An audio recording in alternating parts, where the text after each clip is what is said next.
Knowledge 9. I had a thought which I wanted to share.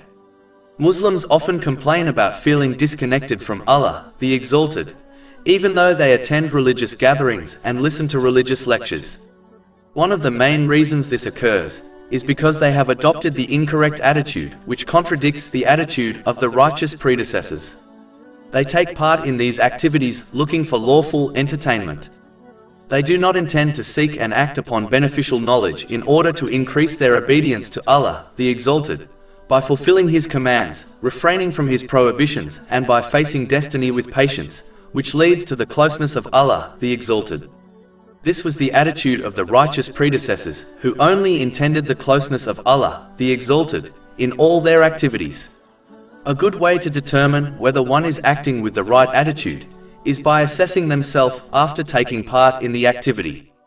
If they gained useful knowledge or were reminded of useful knowledge which inspires them to increase their obedience to Allah, the Exalted, then it is useful.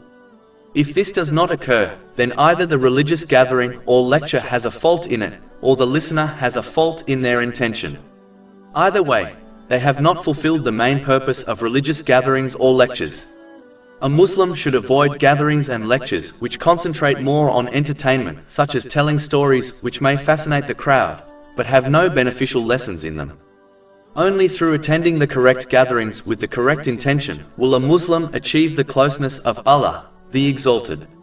Otherwise, they are merely taking part in gatherings of entertainment which will not improve their character, nor will they increase them in the obedience and closeness of Allah, the Exalted. Over 400 free ebooks, audiobooks, infographics, podcasts and blogs available on our website, www.shakepod.com.